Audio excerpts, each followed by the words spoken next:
As a part of Wellington's new bus network, the Greater Wellington Regional Council have decided that there is going to be a unified livery for all buses across the Wellington region. Now, a unified livery means that all of the buses within Wellington and region, not just the city but within the whole region, will use the same livery, the same colour scheme, and certainly on all new buses the same interior design, regardless of which bus company is operating that service.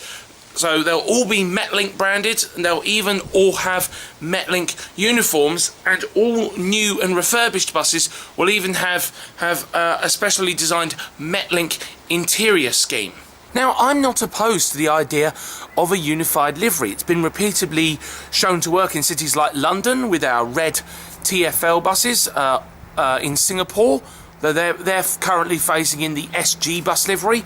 Auckland is in the process of phasing in AT Metro, and Hamilton has been phasing in their Busset livery as well. So that's two cities within New Zealand already before Wellington, and there's going to be another one as well, because we have the new Orbus livery that is going to be implemented across Otago region later this year as well. The new Metlink livery will look like this. The bus will be lime green with a blue banner at the bottom, some yellow patches on the back, and an all yellow front. Some of the buses that have already been built for the new network feature a blue patch on the front as well, underneath the windscreen. I asked Metlink about that when I saw that some of the recent repainted buses did not feature that, and they told me that apparently the design has been slightly changed, and that there will now be an entirely yellow front on the new livery, and the buses that have the blue banner will be modified. The new livery also is supposed to include some yellow at the bottom of the front doors and some blue at the bottom of the rear door as well.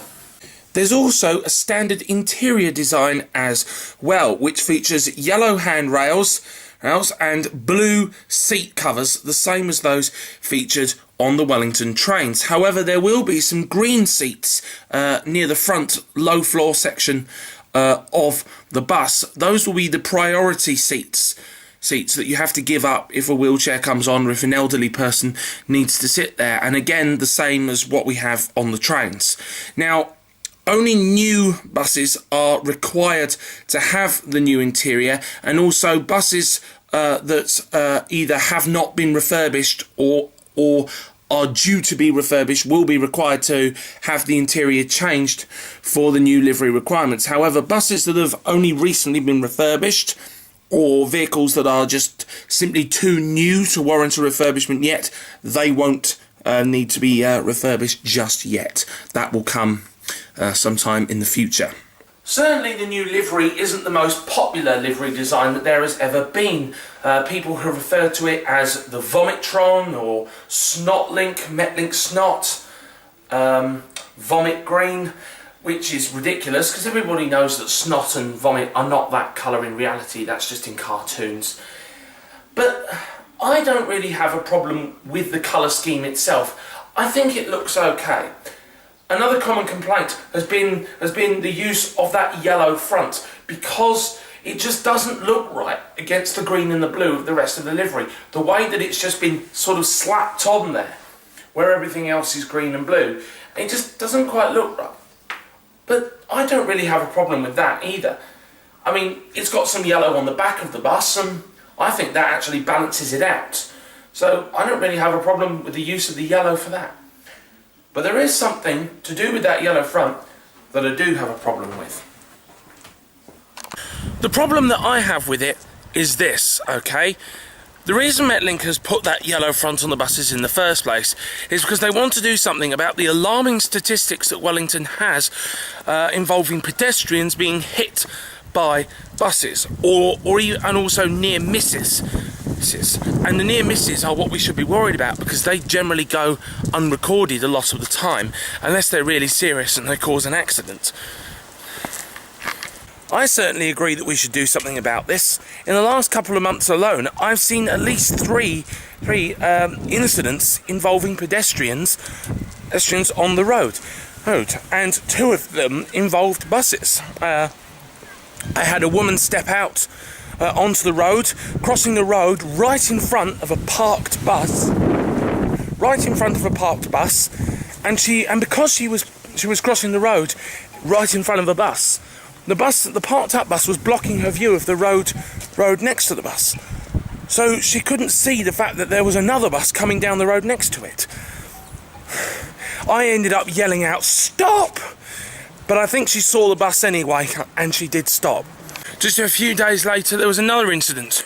I was up at uni, I was standing outside enjoying my morning coffee, and some girl, instead of going over the pedestrian crossing, she decided, which is literally 20 feet away from where she decided to cross, she decided to step out in between two buses. She managed to get halfway, okay, and then she realised that it wasn't safe to keep going. So instead of going back, she stood in the middle of the road, headphones on, texting, not paying attention at all to traffic coming in either direction.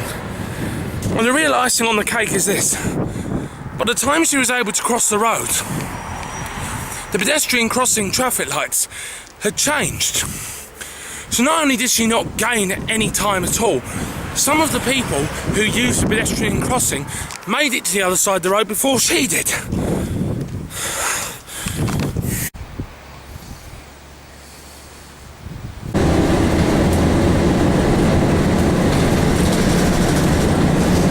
Yesterday I was sitting on the back of a bus just like this one, when suddenly we had to do an emergency stop.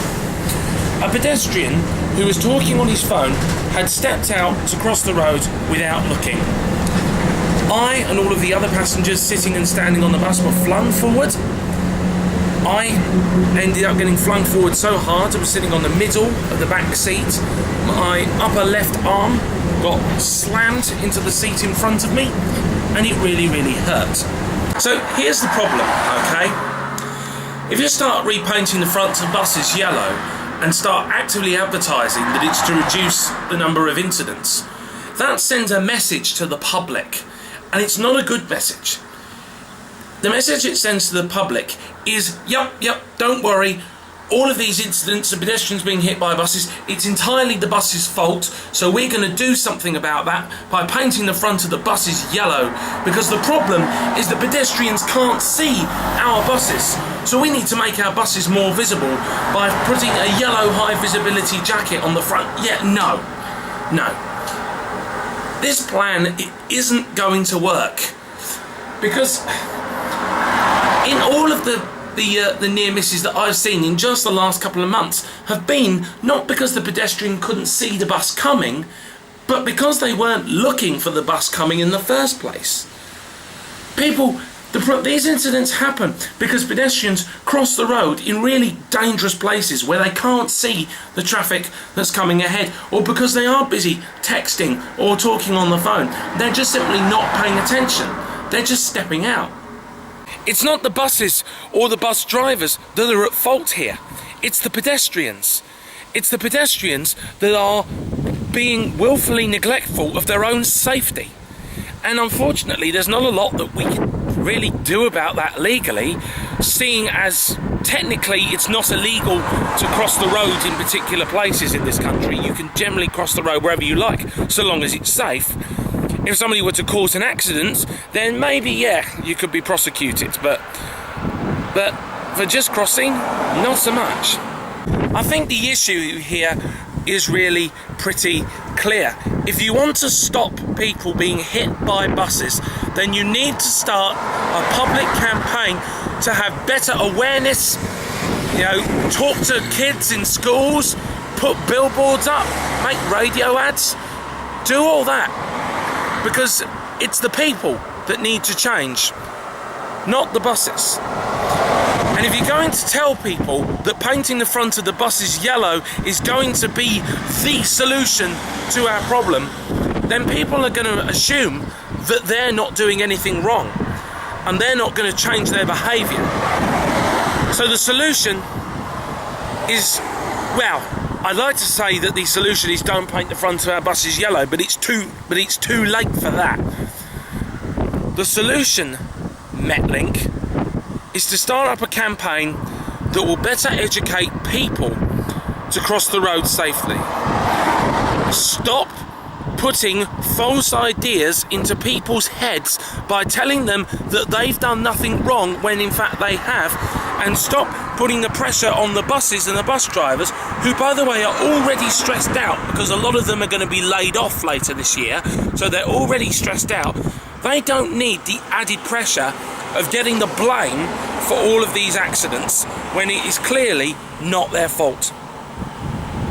The bus drivers want respect from the public, more so now than ever, with the job losses on the line. And the number one way for the bus driver, and if bus drivers want that respect, then maybe somebody needs to teach the public what that respect is. And maybe, just maybe, part of that respect would be not putting other people in danger by stepping out in front of buses. Because one day there will be another incident where somebody gets hit. In fact, I think somebody did get hit by a bus in Wellington just a few weeks ago. And just imagine how traumatic it must be to be a bus driver and actually hit someone. Because it is a big problem. Because even a couple of years ago, the CEO of NZ Bus got run over by one of his own trolley buses. So we need to do something, and fast. So please, Metlink, if you see this video, take my advice. Start up a campaign. Do whatever you need to do. But painting the front of the buses yellow will not work. And if in 5, 6, 7 years' time you're looking at the statistics and wondering why the number of incidents hasn't gone down, don't say that I didn't tell you. I'll see you guys next time.